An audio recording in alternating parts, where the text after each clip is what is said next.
Hi all, welcome to our channel turning PSC. അപ്പം നമ്മൾ ഇന്ന് പഠിക്കാനായിട്ട് പോകുന്നത് 10ാം ക്ലാസ്സിലെ SCRTയുടെ ഒരു ചാപ്റ്ററാണ് ബ്രിട്ടീഷ് ചൂഷണവും ചെറുത്തുനിൽപ്പുകളും. ഇന്ത്യൻ ഹിസ്റ്ററിയുമായി ബന്ധപ്പെട്ട ഒരു ചാപ്റ്ററാണ് ബ്രിട്ടീഷ് ചൂഷണങ്ങളും ചെറുത്തുനിൽപ്പുകളും. ഇമ്പോർട്ടൻ്റ് ആയ ഒരു ചാപ്റ്ററാണ്. അപ്പോൾ നമുക്ക് സ്റ്റാർട്ട് ചെയ്യാം. ഓക്കെ, ആദ്യം തന്നെ ഇവിടെ ഒരു ബോക്സ് കൊടുത്തിട്ടുണ്ട്, നമുക്ക് വായിക്കാം. 1907 ജനുവരിയിലെ ഒരു ദിനം കൽക്കത്തയ്ക്കടുത്തുള്ള ഒരു ഗ്രാമത്തിലെ കർഷകനായിരുന്ന ഗാഗുലിൻ്റെ മകളുടെ വിവാഹമായിരുന്നു അന്ന്. മുറ്റത്തൊരുക്കിയ ചെറുപന്തലിൽ ധാരാളം അതിഥികൾ ഉണ്ടായിരുന്നു. അവരെയെല്ലാം മധുരപലഹാരങ്ങൾ നൽകിയാണ് ഗാംഗുലും ബന്ധുക്കളും സ്വീകരിച്ചത്. എന്നാൽ അവയിൽ പഞ്ചസാര ചേർത്തിരുന്നില്ല, പകരം ശർക്കരയായിരുന്നു ഉപയോഗിച്ചത്. ഇതേപ്പറ്റി അന്വേഷിച്ചവരുടെ ഗാംഗുൽ അഭിമാനത്തോടെ പറഞ്ഞു, നമ്മുടെ ദുരിതങ്ങൾക്കെല്ലാം കാരണക്കാർ ബ്രിട്ടീഷുകാരാണ്. അവരുടെ ഉൽപ്പന്നങ്ങൾ ബഹിഷ്കരിക്കാൻ നമ്മൾ തീരുമാനിച്ചിരുന്നല്ലോ. അതിനാലാണ് ബ്രിട്ടീഷ് ഉൽപ്പന്നമായ പഞ്ചസാര വേണ്ടെന്ന് വെച്ചതും നമ്മുടെ ഉൽപ്പന്നമായ ശർക്കര ഉപയോഗിച്ചതും. അപ്പം ആദ്യം തന്നെ അല്ലേ ബ്രിട്ടീഷുകാരെ എതിർത്ത് നിൽക്കുന്നതുമായിട്ടുള്ള ഒരു കാര്യമാണ് ഇവിടെ പറഞ്ഞു വെച്ചത്. നമുക്ക് ബാക്കി നോക്കാം. എന്തായിരിക്കും ബ്രിട്ടീഷ് ഉൽപ്പന്നങ്ങൾ ബഹിഷ്കരിക്കാൻ ജനങ്ങളെ പ്രേരിപ്പിച്ചത്? ബ്രിട്ടീഷ് ഭരണം ഇന്ത്യയിലെ വിവിധ വിഭാഗം ജനങ്ങളെ എങ്ങനെയാണ് ബാധിച്ചത്? അവർ എങ്ങനെയായിരുന്നു ബ്രിട്ടീഷ് ഭരണത്തോട് പ്രതികരിച്ചത്? നമുക്ക് പരിശോധിക്കാം. കച്ചവടത്തിന് വന്ന ബ്രിട്ടീഷുകാർ ഇന്ത്യയിലെ നാട്ടുരാജ്യങ്ങളെ കീഴടക്കി അധികാരം കൈയടക്കിയതിനെക്കുറിച്ച് നമ്മൾ നേരത്തെ ചർച്ച ചെയ്തിട്ടുണ്ട്. സൈനിക ശക്തിയിലൂടെയും നയതന്ത്രത്തിലൂടെയുമാണ് ബ്രിട്ടീഷുകാർ നാട്ടുരാജ്യങ്ങളെ കീഴടക്കിയത്. 1757 പ്ലാസി യുദ്ധം മുതൽ 1857 ഒന്നാം സ്വാതന്ത്ര്യ സമരം വരെയുള്ള 100 വർഷ കാലയളവിലാണ് ഇന്ത്യൻ ഉപഭൂഖണ്ഡത്തിന്റെ വലിയൊരു ഭാഗം പ്രദേശങ്ങൾ ബ്രിട്ടീഷുകാരുടെ ഭരണത്തിന് കീഴിലായത്.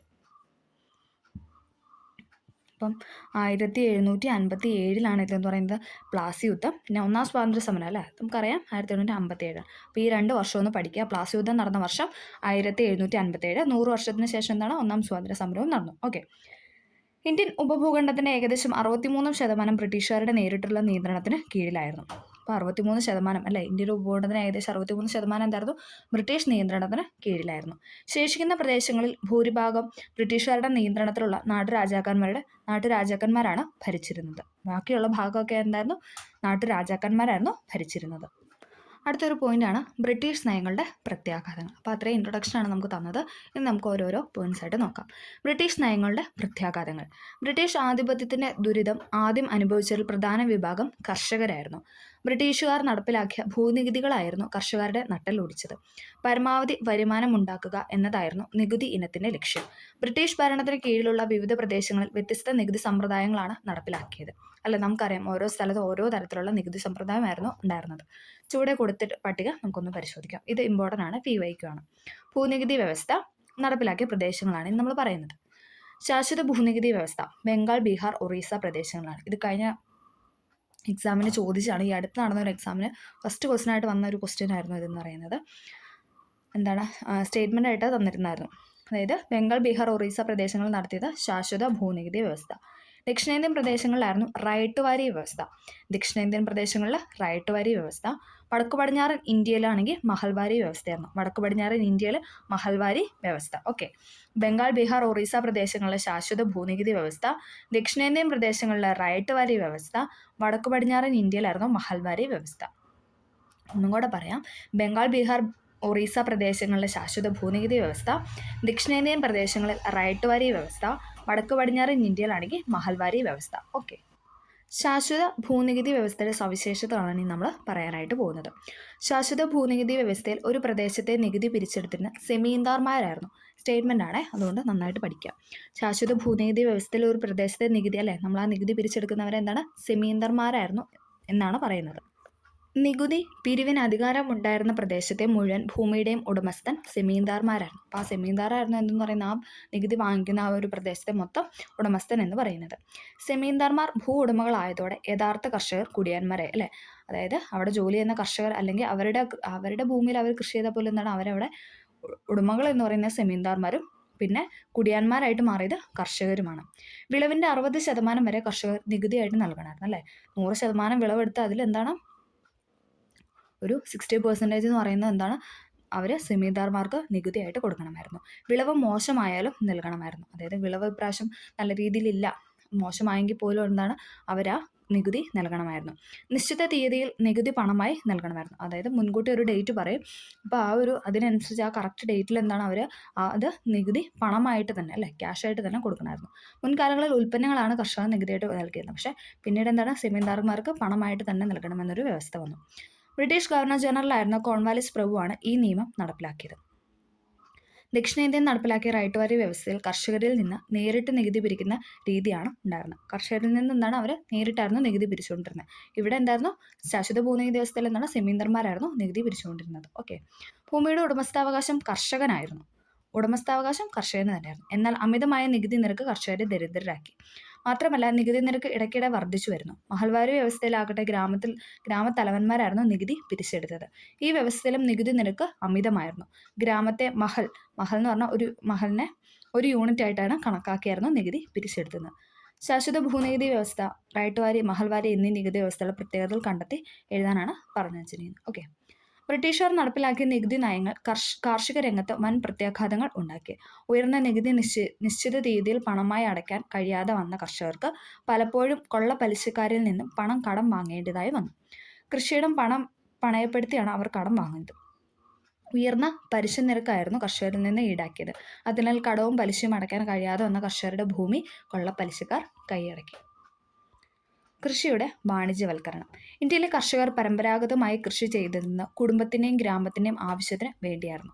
എന്നാൽ ബ്രിട്ടീഷ് ഭരണകാലത്ത് കർഷകർ വിപണി ലക്ഷ്യമാക്കി കൃഷി ചെയ്യാൻ നിർബന്ധിതരായി. പക്ഷേ എന്താണ് ബ്രിട്ടീഷുകാർ വന്നതോടുകൂടി അല്ലെ അവരുടെ ആ ഒരു ആധിപത്യം വന്നതോടുകൂടി എന്താണ് അവർക്ക് വിപണി ലക്ഷ്യമാക്കിയിട്ടാണ് കൃഷിക്കാരൊക്കെ കൃഷി ചെയ്യാനായിട്ട് തുടങ്ങിയത്. ഭക്ഷ്യവിളകൾക്ക് പകരം എന്താണ് നാണ്യവിളകൾ വൻതോതിൽ കൃഷി ചെയ്യാനായിട്ട് തുടങ്ങി. ഈ മാറ്റത്തെയാണ് അക്കാലത്ത് കൃഷിയുടെ വാണിജ്യവൽക്കരണം എന്ന് പറയുന്നത്. ബ്രിട്ടീഷ് ഭരണത്തിന് കീഴിൽ നികുതി നിരക്ക് കൂടുതലായിരുന്നല്ലോ.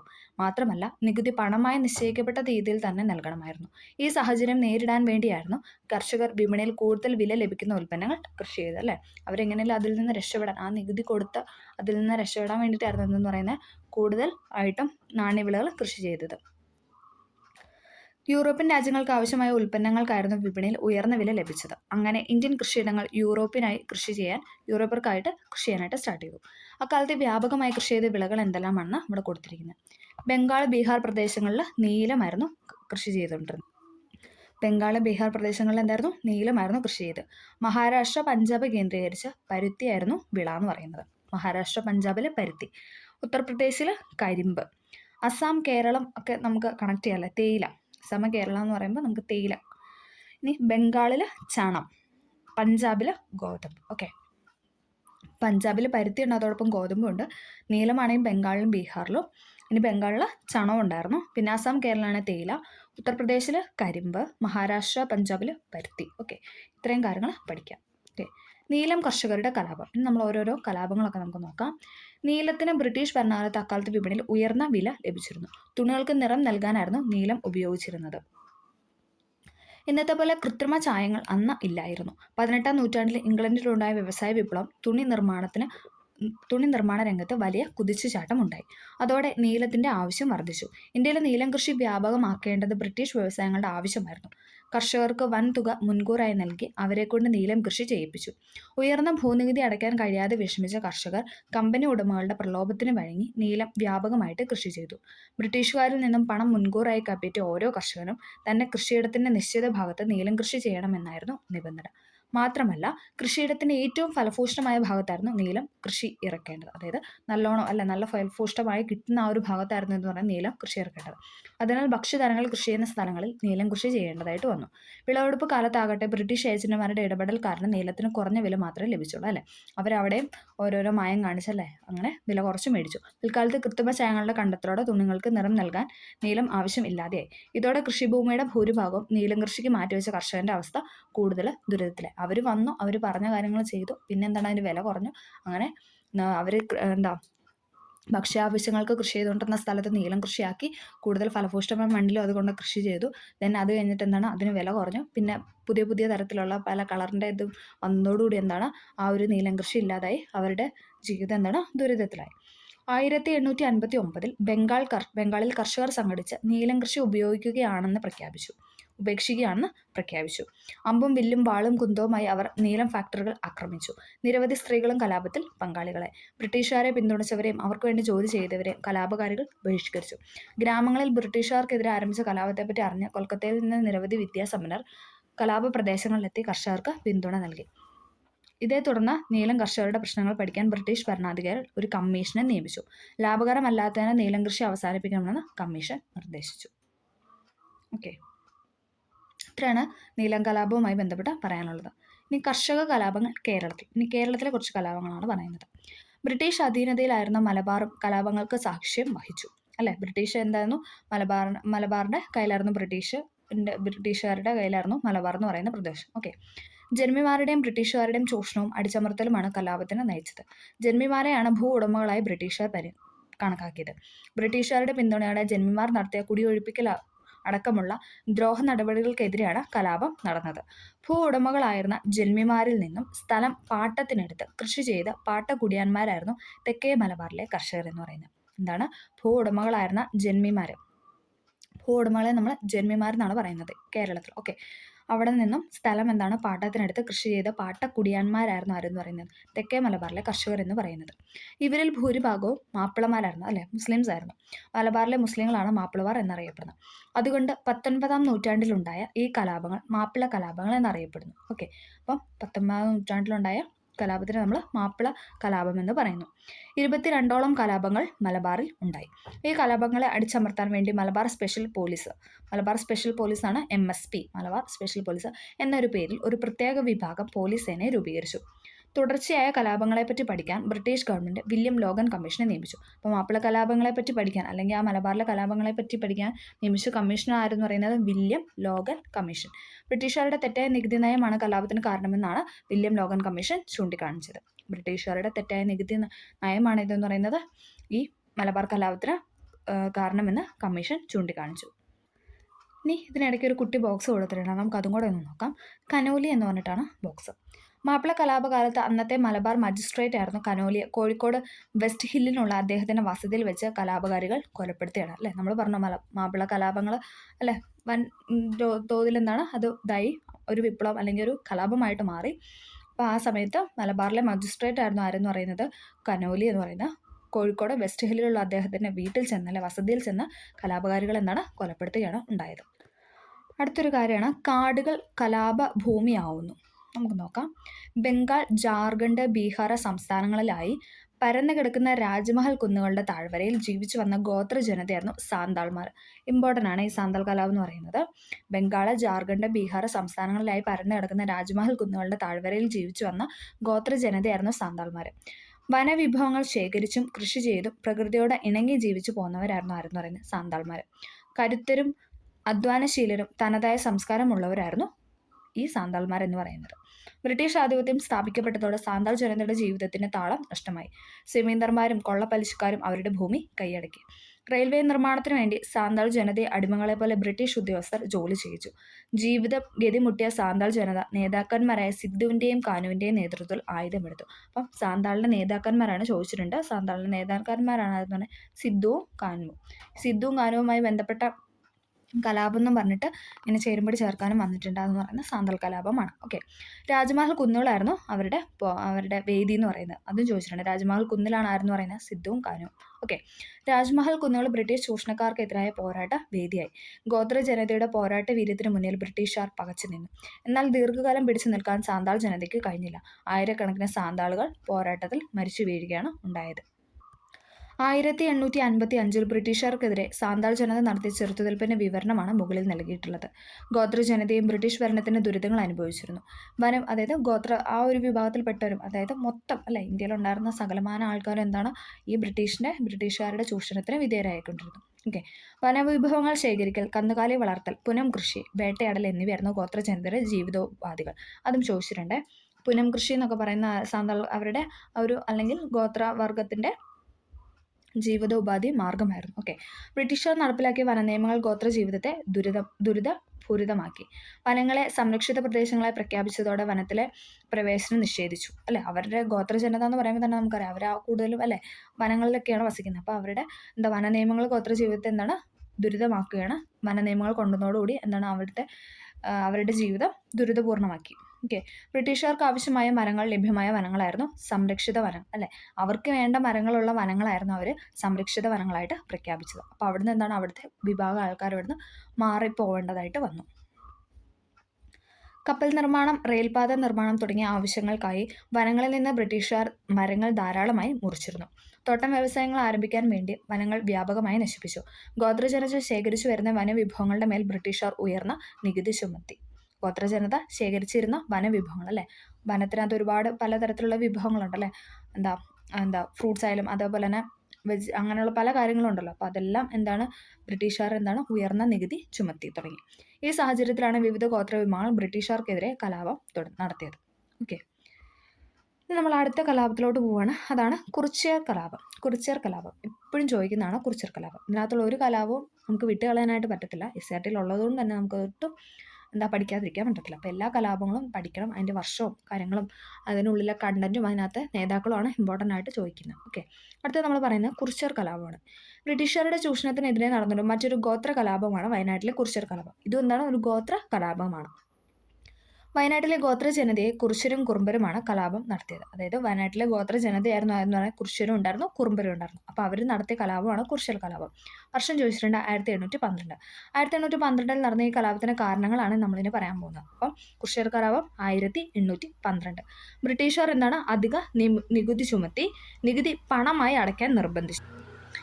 പണമായിട്ടല്ലേ? പണ്ടൊക്കെ വിഭവങ്ങൾ കൊടുത്താൽ മതിയായിരുന്നു. പക്ഷേ അവർ പണമായിട്ട് തന്നെ നികുതി അടയ്ക്കാനായിട്ട് നിർബന്ധിച്ചു. നികുതി അടയ്ക്കാൻ കഴിയാത്തവരുടെ കൃഷിഭൂമി ബ്രിട്ടീഷുകാർ പിടിച്ചെടുത്തു. അങ്ങനെ മൊത്തം അവരുടെ കീഴിലാവുകയാണ് ചെയ്തല്ലേ. അവർക്ക് കൊടുക്കാൻ പറ്റാത്ത രീതിയിലുള്ള നികുതി അവർ ചുമത്തി തുടങ്ങിയപ്പോൾ കൊടുക്കാതെ വന്നപ്പോൾ ആ ഭൂമി അവർ പിടിച്ചെടുത്തു. കലാപം നടന്ന കുറിച്യർ നേതാവായ രാമനമ്പിയുടെ നേതൃത്വത്തിലായിരുന്നു. ഇതും ചോദിച്ചിട്ടുണ്ട്. കുറിച്യർ നേതാവിടെ തലവൻ ആരാണെന്ന് ചോദിച്ചു കഴിഞ്ഞാൽ, അല്ലെങ്കിൽ നേതാവ് ചോദിച്ചു കഴിഞ്ഞാൽ രാമനമ്പി. ഗോത്രജനതയ്ക്ക് പുറമെ മറ്റു വിഭാഗങ്ങളും കലാപത്തിൽ പങ്കാളികളായി. കലാപം അടിച്ചമർത്തിയ ബ്രിട്ടീഷുകാർ രാമനമ്പയെ പിടികൂടി വധിച്ചു. തലശ്ശേരിയിലെ അന്നത്തെ സബ് കളക്ടർ TH ബേബർ. അതും ചോദിച്ചിട്ടുണ്ട്. ആ ടൈമിൽ തലശ്ശേരിയിലെ സബ് കളക്ടർ ആയിരുന്നു പറയുന്നത് TH ബേബർ. കലാപത്തെപ്പറ്റി ഇങ്ങനെ രേഖപ്പെടുത്തി: ഒരു മാസം കൂടി പിടിച്ചു നിൽക്കാൻ കലാപകാരികൾക്ക് കഴിയുമായിരുന്നെങ്കിൽ രാജ്യം അവരുടെ നിയന്ത്രണത്തിലാണ്. ഇത് ആര് പറഞ്ഞ വാക്കുകളെന്ന് ചോദിച്ചിട്ടുണ്ട്. ഒരു മാസം കൂടി പിടിച്ചു നിൽക്കാൻ കലാപകാരികൾ കഴിയുമായിരുന്ന രാജ്യം അവരുടെ നിയന്ത്രണത്തിലായിരുന്നേനെ എന്ന് പറഞ്ഞത് തലശ്ശേരിയിലെ സബ് കളക്ടറായ TH ബേബറാണ്. 19-ാം നൂറ്റാണ്ടിൽ സാന്താൾ കുറിച്യർ കലാപങ്ങൾക്ക് പുറമെ നിരവധി ഗോത്ര കലാപങ്ങൾ ഇന്ത്യയുടെ വിവിധ പ്രദേശങ്ങളിൽ നടന്നു. കുറിച്യർ കലാപം പോലെ അല്ലാതെ തന്നെ പലതരത്തിലുള്ള ഗോത്ര കലാപങ്ങൾ ഇന്ത്യയിൽ ഓരോരോ പ്രദേശത്തും നടന്നു. അവയിൽ പ്രധാനപ്പെട്ടവയാണ് ഇവിടെ കൊടുത്തിരിക്കുന്നത്. നമുക്ക് നോക്കാം. പഹാരിയ കലാപം, കോൾ കലാപം, ഖാസി കലാപം, ഭീൽ കലാപം, മുണ്ട കലാപം. ഇതൊക്കെ ഗോത്ര കലാപങ്ങളാണ്. പഹാരിയ, കോള്, ഖാസി, ഭീല്, മുണ്ട. ഇന്ത്യയിലെ ഗോത്ര കലാപങ്ങളെക്കുറിച്ച് ചരിത്രകാരനായ K. സുരേഷ് സിംഗ് പറഞ്ഞ വാക്കുകൾ ശ്രദ്ധിക്കൂ.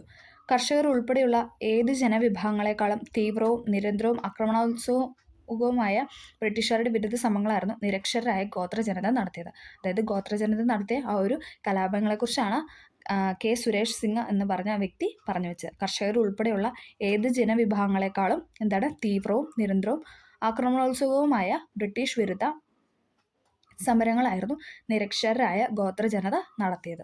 ഓക്കെ. ഇത് പറഞ്ഞ ആരാന്ന് വെച്ചാൽ ചരിത്രകാരനായ K. സുരേഷ് സിംഗ് എന്ന വ്യക്തിയാണ്. K. സുരേഷ് സിംഗ്. ഓക്കെ. പരമ്പരാഗത വ്യവസായങ്ങളുടെ തകർച്ച. ഇന്ത്യയുടെ വാണിജ്യ ചരിത്രത്തിൽ ഇതുപോലൊരു ദുരിതം കാണാനില്ല. പരുത്തി നെയ്ത്തുകാരുടെ എല്ലുകൾ ഇന്ത്യൻ സമുദ്രങ്ങളെ വെളുപ്പിക്കുന്നു. ഇതാര് പറഞ്ഞതെന്ന് ചോദിച്ചാൽ വില്യം ബെൻഡിക്ക് പറഞ്ഞ വാക്കുകളാണ്. ഇന്ത്യയുടെ വാണിജ്യ ചരിത്രത്തിൽ ഇതുപോലൊരു ദുരിതം കാണാനില്ല. പരുത്തി നെയ്ത്തുകാരുടെ എല്ലുകൾ ഇന്ത്യൻ സമുദ്രങ്ങളെ വെളുപ്പിക്കുന്നു. ഒരു കാലത്ത് ലോകമെങ്ങും പ്രശസ്തമായിരുന്ന ഇന്ത്യൻ തുണി വ്യവസായത്തിൻ്റെ തകർച്ച സംബന്ധിച്ച് ഇന്ത്യയിലെ ഗവർണർ ജനറലായിരുന്ന വില്യം ബെൻഡിക് പ്രഭു നടത്തിയ നിരീക്ഷണമാണ് മുകളിൽ നൽകിയിരിക്കുന്നത്. ബ്രിട്ടീഷ് നയങ്ങൾ ഇന്ത്യൻ കാർഷിക രംഗത്തെ മാത്രമല്ല കരകൗശല വ്യവസായത്തെയും പൂർണ്ണമായും നശിപ്പിച്ചു. ഈ നാശത്തിൻ്റെ കാരണങ്ങൾ പരിശോധിക്കാം. യന്ത്രനിർമ്മിത ബ്രിട്ടീഷ് തുണിത്തരങ്ങൾ വൻതോതിൽ ഇന്ത്യയിലേക്ക് ഇറക്കുമതി ചെയ്തതാണ് ഇന്ത്യൻ തുണി വ്യവസായത്തിൻ്റെ നാശത്തിനുള്ള കാരണം. അതായത് യന്ത്രങ്ങൾ ഉണ്ടാക്കിയ തുണിത്തരങ്ങൾ വലിയ തോതിൽ ഇന്ത്യയിലോട്ട് ഇറക്കുമതി, ഇന്ത്യയിലോട്ട് ഇറക്കാനായിട്ട് തുടങ്ങി. അപ്പോൾ അതാണ് ഇന്ത്യയിലെ തുണി വ്യവസായത്തിന് നാശത്തിനുള്ള കാരണം. ബ്രിട്ടനിൽ നിന്നും കൊണ്ടുവന്ന യന്ത്രനിർമ്മിതമായ തുണികൾക്ക് വില കുറവായതിനാൽ ഇന്ത്യയിൽ എളുപ്പത്തിൽ വിറ്റഴിഞ്ഞു.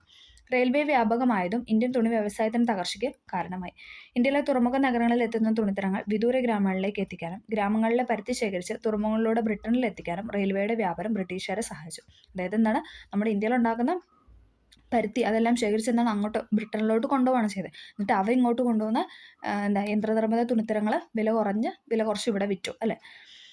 ഇതോടെ ഗ്രാമങ്ങളിലെ വിപണിയും ഇന്ത്യൻ നെയ്ത്തുകാർക്ക് നഷ്ടമായി. ബ്രിട്ടനിലേക്ക് കയറ്റുമതി ചെയ്തിരുന്ന ഇന്ത്യൻ തുണിത്തരങ്ങളുടെ മേൽ ബ്രിട്ടീഷ് ഗവൺമെന്റ് ചുമത്തിയ ഉയർന്ന നികുതി കാരണം അവയുടെ വില വർദ്ധിച്ചു. അതോടെ ബ്രിട്ടീഷ് വിപണി ഇന്ത്യൻ തുണിത്തരങ്ങൾക്ക് നഷ്ടമായി. ബ്രിട്ടീഷ് ഉദ്യോഗസ്ഥരുടെ ചൂഷണവും പീഡനവും കാരണം ധാരാളം തൊഴിലാളികൾ നെയ്ത്തുജോലി ഉപേക്ഷിച്ചു. കുറഞ്ഞ വിലയ്ക്ക് ഉൽപ്പന്നങ്ങൾ കൈമാറാനും കുറഞ്ഞ കൂലിക്ക് ജോലി ചെയ്യാനും അവർ തൊഴിലാളികളെ നിർബന്ധിച്ചു. ഇത് കാരണം പലരും മറ്റു ജോലികൾ തേടിപ്പോയി. തുണി വ്യവസായത്തിന്റെ തകർച്ച ആദ്യ പ്രതിഫലനം കണ്ടത് നഗരങ്ങളിലായിരുന്നു. മൂർഷിദാബാദും ധാക്കയും പോലുള്ള തുണിത്തര നിർമ്മാണ കേന്ദ്രങ്ങൾ ജനവാസരഹിതമാവുകയും ആ ജോലിയിൽ ഇരുന്നവർ ഗ്രാമങ്ങളിലെത്തി കൃഷിപ്പണിയിലേക്ക് തിരിയുകയും ചെയ്തു. ഇത് കൃഷിയെ ആശ്രയിച്ച് ജീവിക്കുന്നവരുടെ എണ്ണത്തിൽ വർധനവുണ്ടാക്കി. കാർഷിക മേഖലയിൽ ഏർപ്പെട്ടവരുടെ എണ്ണത്തിലെ വർധനവ് കാരണം കൃഷിഭൂമി ചെറിയ തുണ്ടുകളായി മാറി. ഉൽപാദനം മുരടിപ്പായിരുന്നു ഇതിന്റെ പ്രത്യക്ഷമായ ഫലം. ഗ്രാമങ്ങളിലെ കരകൗശല വ്യവസായങ്ങളുടെ സ്ഥിതിയും വ്യത്യസ്തമായിരുന്നില്ല. പട്ടിക ശ്രദ്ധിക്കാനാണ് പറയുന്നത്. മൺപാത്ര നിർമ്മാണം. ഗ്രാമീണ വ്യവസായങ്ങളായിരുന്നു മൺപാത്ര നിർമ്മാണം, തുകൽപ്പണി, മരപ്പണി എന്ന് പറയുന്നത്. അവരുടെ ഒക്കെ തകർച്ചയുടെ കാരണമാണ് പറയുന്നത്. മൺപാത്ര നിർമ്മാണം എന്നാൽ അലൂമിനിയം പാത്രങ്ങളുടെ ഇറക്കുമതിയോടുകൂടി എന്താണ് മൺപാത്ര നിർമ്മാണം അവരുടെ ആ ഒരു വ്യവസായം നിലച്ചുപോയി. അസംസ്കൃത വസ്തുവായ തുകലിന്റെ യൂറോപ്പിലേക്കുള്ള കയറ്റുമതി, അതായത് തുകല് യൂറോപ്പിലോട്ടൊക്കെ അങ്ങോട്ട് കയറ്റി അയക്കാനായിട്ട് തുടങ്ങിയതോടുകൂടി എന്താണ് തുകൽപ്പണിക്കാരുടെ പണിയും നഷ്ടമായി തുടങ്ങി. ലോഹനിർമ്മിത യന്ത്രങ്ങളുടെ ഉപയോഗം വന്നതോടുകൂടി മരപ്പണിക്കാരുടെ ജോലിയും നഷ്ടമായി. അപ്പം അങ്ങനെ അലൂമിനിയം പാത്രങ്ങൾ ഇറക്കുമതി ചെയ്തതോടുകൂടി മൺപാത്ര നിർമ്മാണ വ്യവസായങ്ങൾ നഷ്ടം, അവരുടെ കാര്യങ്ങളെല്ലാം ഇതായി. അസംസ്കൃത വസ്തുവായ തുകലിൻ്റെ യൂറോപ്പിലോട്ട് കയറ്റുമതി ചെയ്ത പിന്നെ അവരുടെ പണി നഷ്ടപ്പെട്ടു. അതോടൊപ്പം ലോഹനിർമ്മിത യന്ത്രങ്ങളുടെ ഉപയോഗം വന്നതോടുകൂടി എന്താണ് മരപ്പണിക്കാരുടെ ഇതും ആ ഒരു വ്യവസായം നഷ്ടമായെന്നാണ് പറയുന്നത്. കാർഷിക മേഖലയുടെയും കരകൗശല വ്യവസായത്തിൻ്റെയും തകർച്ച ക്ഷാമങ്ങളിലേക്കും പട്ടിണി മരണത്തിലേക്കും എന്ന് ഇന്ത്യയെ തള്ളിവിട്ടത്. ലക്ഷക്കണക്കിന് ആളുകൾ ഈ ക്ഷാമത്താൽ മരണമടഞ്ഞു അല്ലേ. ആധുനിക വ്യവസായങ്ങളുടെ ആരംഭവും തൊഴിലാളികളുടെ അസ്വസ്ഥതയും. അപ്പം നമ്മളെല്ലാം ഈ പറയുന്നതെല്ലാം ബ്രിട്ടീഷുകാരുടെ അല്ലെ, അവരിങ്ങോട്ട് നമ്മളെ അല്ലെ അവരുടെ ആ ഒരു ചൂഷണത്തിന് വിധേയരായ ആൾക്കാരുടെയും അവരുടെ ജനജീവിതത്തെയും മരണമടഞ്ഞ വ്യക്തികളെക്കുറിച്ചൊക്കെയാണല്ലേ നമ്മൾ ചർച്ച ചെയ്യുന്നത്. ഓക്കെ, ആധുനിക വ്യവസായങ്ങളുടെ ആരംഭവും തൊഴിലാളികളുടെ അവസ്ഥയും. 19-ാം നൂറ്റാണ്ടിൽ ബ്രിട്ടീഷ് വ്യവസായികൾ ഇന്ത്യയിൽ ആധുനിക വ്യവസായങ്ങൾ ആരംഭിച്ചു. 19-ാം നൂറ്റാണ്ടിൽ ബ്രിട്ടീഷ് വ്യവസായികൾ ഇന്ത്യയിൽ ആധുനിക വ്യവസായങ്ങൾ ആരംഭിച്ചു. എന്നാൽ അവയുടെ എണ്ണം വളരെ പരിമിതമായിരുന്നു. തോട്ടം വ്യവസായങ്ങളായിരുന്നു ആദ്യം സ്ഥാപിച്ചത്. പിന്നീട് തുണി, ചണം, ഇരുമ്പുരുക്ക്, പേപ്പർ തുടങ്ങിയ വ്യവസായങ്ങളും ആരംഭിച്ചു. ഇത്തരം വ്യവസായങ്ങളിലെ തൊഴിലാളികളും ചൂഷണത്തിന് ഇരയായി. അപ്പോൾ ഏതൊരു തൊഴിൽ എന്ന് പറഞ്ഞാലും എന്താണ്, അവരെല്ലാവരും ഓരോ ദിവസം ചെല്ലും തോറും എന്താണ് ബ്രിട്ടീഷുകാരുടെ ചൂഷണത്തിന് വിധേയരായിക്കൊണ്ടിരിക്കുകയാണ്. അവരുടെ അവസ്ഥ വളരെ ശോചനീയമായിരുന്നു. മണിക്കൂറുകളോളം നീണ്ട ജോലി സമയം, കുറഞ്ഞ കൂലി അല്ലേ, ഫുൾ ടൈം പണിയെടുത്താലും വളരെ കുറച്ചാണ് കൂലി കിട്ടുന്നത്, അനാരോഗ്യകരമായ താമസ സൗകര്യങ്ങൾ എന്നിവയായിരുന്നു തൊഴിലാളികളുടെ പ്രധാന പ്രശ്നങ്ങൾ. അക്കാലത്ത് ഇന്ത്യയിൽ സംഘടിത തൊഴിലാളി പ്രസ്ഥാനങ്ങൾ ഇല്ലായിരുന്നു അല്ലേ, അതായത് ഒരു ഗ്രൂപ്പ് ഓഫ് ആൾക്കാർ, അങ്ങനെ ഒരു തൊഴിലാളികളുടെ ഒരു പ്രസ്ഥാനങ്ങൾ ഇല്ലായിരുന്നു. എങ്കിലും ചൂഷണം സഹിക്കാൻ കഴിയാത്ത തൊഴിലാളികൾ പ്രക്ഷോഭങ്ങൾ നടത്തി. ബോംബെയിലെ തുണിമിൽ തൊഴിലാളികളുടെയും കൽക്കട്ടയിലെ ചണമിൽ തൊഴിലാളികളുടെയും സമരം ഇതിന് ഉദാഹരണങ്ങളാണ്. ബ്രിട്ടീഷ് സാമ്പത്തിക ചൂഷണത്തിന് ദുരന്തഫലം അനുഭവിക്കേണ്ടി വന്ന വിവിധ ജനവിഭാഗങ്ങളെയും അവർ നടത്തിയ പ്രക്ഷോഭങ്ങളെയും കുറിച്ചാണ് നാം ഇതുവരെ ചർച്ച ചെയ്തത്. ഈ പ്രക്ഷോഭങ്ങളൊന്നും അതത് പ്രദേശങ്ങൾക്കപ്പുറത്തേക്ക് വളർന്നില്ല. കൂടാതെ അവയ്ക്ക് സംഘടിത സ്വഭാവം കുറവായിരുന്നു അല്ലേ. എല്ലാവർക്കും അങ്ങനെ സംഘടിപ്പിച്ച് നിർത്താൻ പാകത്തിനുള്ളൊരു കരുത്തൊന്നും അന്ന് ആൾക്കാർക്ക് ഉണ്ടല്ല, എല്ലാവർക്കും പേടിയായിരുന്നു അല്ലേ. എന്നാൽ 19-ാം നൂറ്റാണ്ടിൻ്റെ രണ്ടാം പകുതിയിൽ ചൂഷിതരായ വ്യത്യസ്ത ജനവിഭാഗങ്ങൾ ഒരുമിച്ച് ചേർന്നുകൊണ്ട് ബ്രിട്ടീഷ് ഭരണത്തിന് എതിരായ സംഘടിത കലാപത്തിന് തുടക്കം കുറിക്കുകയാണ് ഉണ്ടായത്. അപ്പം നമ്മളിനി അങ്ങനത്തെ കാര്യങ്ങളൊക്കെയാണ് പറയാൻ പോണത് അല്ലേ. 19-ാം നൂറ്റാണ്ടിലെ കാര്യങ്ങളാണ് പറയുന്നത്. ആദ്യം തന്നെ 1857 ഒന്നാം സ്വാതന്ത്ര്യ സമരം. 1857 മെയ് 11 പുലർക്കാലം വലിയൊരു ആരവം കേട്ടാണ് ഡൽഹിയിലെ ജനങ്ങൾ ഉണർന്നത്. മീററ്റിൽ നിന്നും യമുന നദി കടന്ന ആയുധങ്ങളുമായി ആയിരക്കണക്കിന് കലാപകാരികൾ ഡൽഹിയിൽ എത്തുകയാണ്. അവരിൽ ശിപ്പായിമാർ എന്നറിയപ്പെടുന്ന ഇന്ത്യക്കാരായ പട്ടാളക്കാരും സാധാരണക്കാരും ഉണ്ടായിരുന്നു. തലേന്ന് രാത്രി മീററ്റിൽ അവർ ബ്രിട്ടീഷ് ഉദ്യോഗസ്ഥരെ വധിക്കുകയും ബ്രിട്ടീഷ് സ്ഥാപനങ്ങൾക്ക് തീയിടുകയും ചെയ്തു. ഡൽഹിയിലെത്തിയ കലാപകാരികൾ മുഗൾ ചക്രവർത്തി ബഹദൂർ ഷാ രണ്ടാമനെ ഇന്ത്യയുടെ ചക്രവർത്തിയായിട്ട് പ്രഖ്യാപിച്ചു. അധികം താമസിയാതെ കലാപം ഉത്തരേന്ത്യയിലെ മറ്റു വിഭാഗങ്ങളിലേക്കും വ്യാപിച്ചു. അപ്പം 1857 സ്വാതന്ത്ര്യ സമരത്തിനെ കുറിച്ച് ചെറിയൊരു കാര്യമാണ് ഇവിടെ പറഞ്ഞു വെച്ചത് അല്ലേ. മെയ് 11 ആയപ്പോഴത്തേക്ക് എന്താണ് അത് ഉത്തർപ്രദേശിലെ മീററ്റിൽ പൊട്ടിപ്പുറപ്പെട്ടു എന്നാണ് പറയുന്നത് അല്ലേ. സമരം പൊട്ടിപ്പുറപ്പെട്ടു. പിന്നെ എന്താണ്, ബ്രിട്ടീഷ് ഉദ്യോഗസ്ഥരെ വധിക്കുകയും അതോടൊപ്പം എന്താണ് തീയിടുകയും ബ്രിട്ടീഷ് സ്ഥാപനങ്ങൾക്ക് തീയിടുകയും ചെയ്തു. പിന്നെ അവർ ഡൽഹിയിലെത്തുന്ന എന്താണ് കലാപകാരികൾ മുഗൾ ചക്രവർത്തിയായ ബഹദൂർ ഷാ രണ്ടാമനെ ഇന്ത്യയുടെ ചക്രവർത്തിയായിട്ട് പ്രഖ്യാപിക്കുകയാണ് ഉണ്ടായതെന്നാണ് പറയുന്നത്. ഒന്നാം ഇന്ത്യൻ സ്വാതന്ത്ര്യ സമരം എന്ന് ചരിത്രകാരന്മാർ വിശേഷിപ്പിക്കുന്ന 1857 കലാപത്തിൻ്റെ വിവരണമാണ് മുകളിൽ നൽകിയിരിക്കുന്നത്. മീററ്റിലെ ശിപ്പായിമാരായിരുന്നു ഈ കലാപത്തിന് തുടക്കം കുറിച്ചത്. എന്തായിരുന്നു അവരെ കലാപത്തിലേക്ക് നയിച്ചത്? തുച്ഛമായ ശമ്പളവും ബ്രിട്ടീഷ് ഉദ്യോഗസ്ഥന്മാരിൽ നിന്ന് നേരിട്ട അവഹേളനയുമായിരുന്നു ശിപ്പായിമാരുടെ അസംതൃപ്തിക്ക് കാരണം.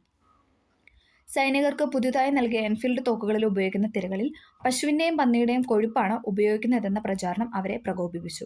ഹിന്ദുക്കളും മുസ്ലിങ്ങളുമായ സൈനികരുടെ മതവികാരത്തെ വ്രണപ്പെടുത്തുകയായിരുന്നു ഇത്.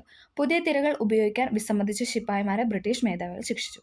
അപ്പം അവർക്ക് എന്താണ്, പശുവിൻ്റെയും പന്നിയുടെയും കൊഴുപ്പാണ്, അപ്പം എന്താണ് പശുവിൻ്റെയും പന്നിയുടെയും കൊഴുപ്പിൻ്റെയും ആ ഒരു രീതിയിലുള്ള തിരകൾ, അത് ഉപയോഗിച്ച തിരകൾ അവരെ ഉപയോഗിക്കാനായിട്ട് പ്രേരിപ്പിച്ചു. അപ്പോൾ അതേ തുടർന്നല്ലേ അവർക്കതൊക്കെ എന്താണ് കഴിയുന്നൊരു കാര്യമായിരുന്നില്ല. ഹിന്ദുക്കളും മുസ്ലിങ്ങളുമായ സൈനികരുടെ മതവികാരത്തെ വ്രണപ്പെടുത്തുകയായിരുന്നു അതെന്ന് പറയുന്നത്. പുതിയ തിരകൾ ഉപയോഗിക്കാൻ വിസമ്മതിച്ച ശിപ്പായിമാരെ ബ്രിട്ടീഷ് മേധാവികൾ ശിക്ഷിച്ചു. ബംഗാളിലെ ബാരക്പൂരിൽ മംഗൾ പാണ്ഡെ എന്ന സൈനികൻ പുതിയ തിര ഉപയോഗിക്കാൻ നിർബന്ധിച്ച ബ്രിട്ടീഷ് ഉദ്യോഗസ്ഥന് നേരെ വെടിയുതിർത്തു. തുടർന്ന് അറസ്റ്റിലായ മംഗൾ പാണ്ഡെ വിചാരണ ചെയ്ത് തൂക്കിക്കൊന്നു. ഓക്കെ, ഇതേ അദ്ദേഹത്തിൻ്റെ പിക്ചറാണ് കൊടുത്തിരിക്കുന്നത്, മംഗൾ പാണ്ഡെ. ഓക്കെ, രാജാക്കന്മാരെ, കർഷകരെ, കരകൗശല തൊഴിലാളികൾ എന്നിങ്ങനെ ഇന്ത്യൻ സമൂഹത്തിലെ വിവിധ വിഭാഗങ്ങൾ കലാപത്തിൽ പങ്കാളികളെ അല്ലേ. നമ്മൾ ആദ്യം തൊട്ടേ പറഞ്ഞു, ആദ്യം രാജാക്കന്മാരെ, പിന്നെ കർഷകരിലേക്ക്, പിന്നെ കരകൗശല തൊഴിലാളികൾ എന്നിങ്ങനെ ഇന്ത്യയിലുള്ള സകലമാന ആൾക്കാരിലോട്ടും അല്ലെങ്കിൽ ആ ഒരു വിഭാഗം അല്ലെ ആ ഒരു സമൂഹത്തിലോട്ടും മുഴുവനും എന്താണ് പലതരത്തിലുള്ള പല വിഭാഗത്തിൽപ്പെട്ട കലാപങ്ങൾ ഉണ്ടാവാനായിട്ട് സ്റ്റാർട്ട് ചെയ്തു. ബ്രിട്ടീഷ് ഭരണം രാജാക്കന്മാരെയും പ്രതികൂലമായിട്ട് ബാധിച്ചിരുന്നു. ദത്തവകാശ നിരോധന നിയമത്തിനു പുറമെ ദുർഭരണ കുറ്റം ആരോപിച്ചും ബ്രിട്ടീഷുകാർ നാട്ടുരാജ്യങ്ങളെ പിടിച്ചടക്കി. ഇത് രാജാക്കന്മാരെ കലാപം നയിക്കാനായിട്ട് പ്രേരിപ്പിച്ചു. രാജാക്കന്മാർക്കും ശിപ്പായിമാർക്കുമൊപ്പം സാധാരണക്കാരൻ കലാപത്തിൽ പങ്കാളികളായി. ബ്രിട്ടീഷുകാരെയും കൊള്ള പലിശക്കാരെയും ആക്രമിച്ച് പണമിടപാട് രേഖകളും കണക്ക് പുസ്തകങ്ങളും അവർ തീയിട്ടു. സാധാരണക്കാരായ കർഷകരുടെയും കരകൗശല തൊഴിലാളികളുടെയും പങ്കാളിത്തമായിരുന്നു കലാപത്തിൻ്റെ പ്രധാന പ്രത്യേകത എന്ന് പറയുന്നത്. ഔദ് എന്ന നാട്ടുരാജ്യത്തിൽ കലാപത്തിൽ കൊല്ലപ്പെട്ട 1.5 ലക്ഷം പേരിൽ 1 ലക്ഷത്തോളം സാധാരണ ജനങ്ങളായിരുന്നു. അപ്പം ഔദിൽ നടന്ന കലാപത്തിൽ എന്താണ് 1.5 ലക്ഷത്തോളം പേര് കൊല്ലപ്പെട്ടു. അതിൽ 1 ലക്ഷം എന്ന് പറയുന്ന വ്യക്തികൾ എന്ന് പറയുന്നത് സാധാരണ ജനങ്ങളായിരുന്നു. ഹിന്ദു മുസ്ലിം ഐക്യമായിരുന്നു കലാപത്തിൻ്റെ യഥാർത്ഥ ശക്തി.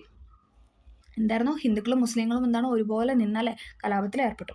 സൈനികരുടെയും ജനങ്ങളുടെയും നേതാക്കളുടെയും ഇടയിൽ പരിപൂർണ സഹകരണം നിലനിന്നിരുന്നു. ഡൽഹി പിടിച്ചെടുത്ത കലാപകാരികൾ ബഹദൂർ ഷാ രണ്ടാമനെ ചക്രവർത്തിയായിട്ട് പ്രഖ്യാപിച്ചു. കലാപത്തിന്റെ പ്രധാന കേന്ദ്രങ്ങളെയും നേതൃത്വം കൊടുത്തവരെയും താഴെ കൊടുത്തിട്ടുള്ള പട്ടികയിൽ നിന്നും പരിചയപ്പെടാൻ പറയുന്നു. നമുക്ക് നോക്കാം. ഇത് PYQ ആണ്, ഇമ്പോർട്ടൻ്റ് ആണ്. ഡൽഹിയിൽ കലാപം നടത്തിയ നേതാക്കന്മാരായിരുന്നു ബഹദൂർ ഷാ രണ്ടാമൻ, നമ്മൾ പറഞ്ഞല്ലേ ചക്രവർത്തിയായിരുന്നു ബഹദൂർ ഷാ രണ്ടാമൻ. ഝാൻസിയിലാണെങ്കിൽ റാണി ലക്ഷ്മിബായി അല്ലേ, മനുഭായ് എന്നൊക്കെ പറയുന്നത് റാണി ലക്ഷ്മിഭായ് ആണ് ഝാൻസിയിൽ കലാപത്തിന് ഝാൻസി റാണി എന്നും അറിയപ്പെടുന്നു അല്ലേ നേതാക്കന്മാരെന്ന് പറയുന്നത്.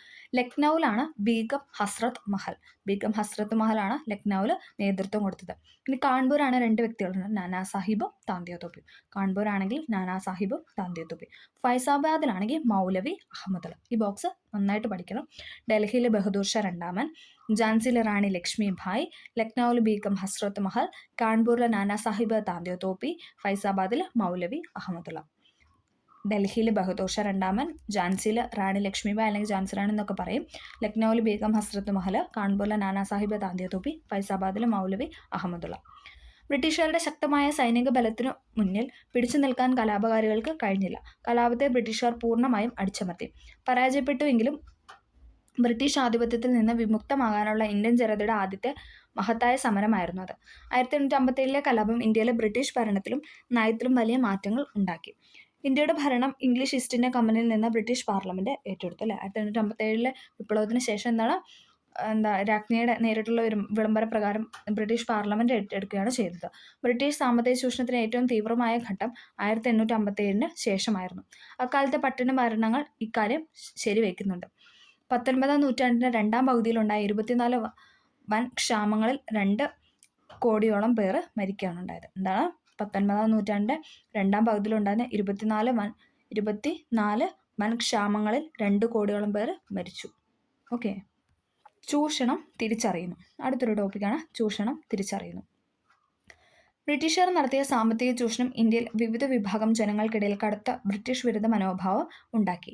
ഈ മനോഭാവമാണ് 19-ാം നൂറ്റാണ്ടിൽ ഇന്ത്യൻ ദേശീയതയുടെ രൂപപ്പെടുത്തലേക്ക് നയിച്ച പ്രധാന ഘടകം. അപ്പോൾ നമ്മളിനി അതിൽ നിന്നൊക്കെ നമ്മൾ പ്രക്ഷോഭങ്ങളൊക്കെ മാറി നമ്മളിനി ഓരോരോ ദേശീയ പ്രക്ഷോഭങ്ങൾ മുന്നോട്ട് വെച്ചു.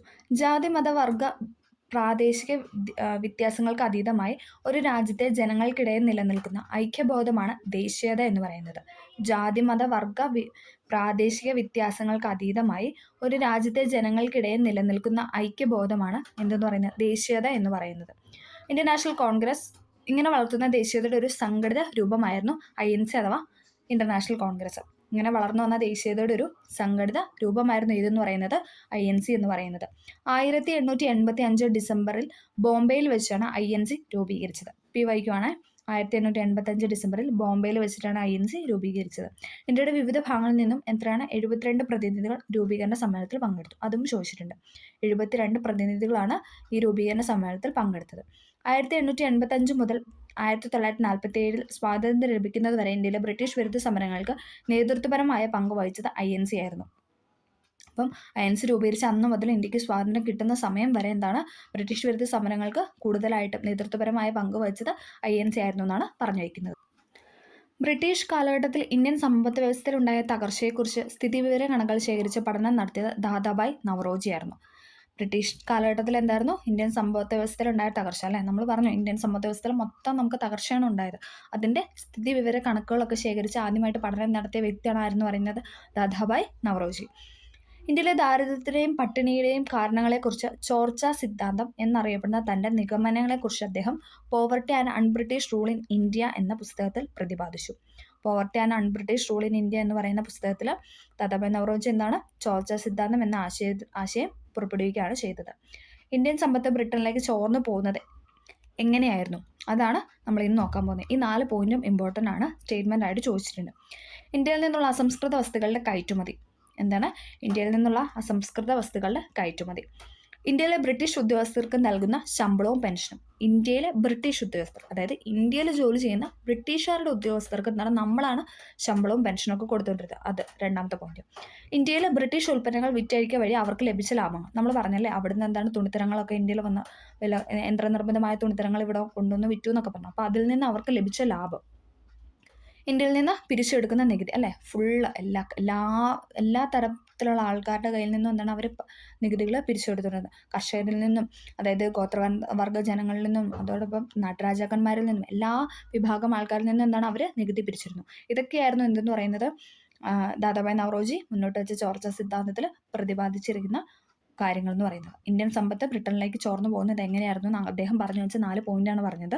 ഇന്ത്യയിൽ നിന്നുള്ള അസംസ്കൃത വസ്തുക്കളുടെ കയറ്റുമതി, ഇന്ത്യയിലെ ബ്രിട്ടീഷ് ഉദ്യോഗസ്ഥർക്ക് നൽകുന്ന ശമ്പളവും പെൻഷനും, ഇന്ത്യയിലെ ബ്രിട്ടീഷ് ഉൽപ്പന്നങ്ങൾ വിറ്റഴിക്കുക വഴി അവർക്ക് ലഭിച്ച ലാഭം, ഇന്ത്യയിൽ നിന്ന് പിരിച്ചെടുക്കുന്ന നികുതി. ഓക്കെ. ബ്രിട്ടീഷ് സാമ്പത്തിക നയങ്ങൾ ഇന്ത്യ എങ്ങനെ ദരിദ്രമാക്കുന്നു എന്നത് സംബന്ധിച്ച് സാധാരണക്കാരന് അവബോധം ഉണ്ടാക്കുന്നതിൽ ദാദാഭായ് നവറോജി, രമേശ് ചന്ദ്ര ദത്ത്, ഗോപാലകൃഷ്ണ ഗോഖലെ തുടങ്ങിയ ആദ്യകാല നേതാക്കന്മാരുടെ പങ്ക് വിലപ്പെട്ടതാണ്. 3 പേര് അല്ലേ? ആരൊക്കെയാണ്? ദാദാഭായ് നവറോജി, രമേശ് ചന്ദ്ര ദത്ത്, RC ദത്ത് എന്നൊക്കെ പറയും.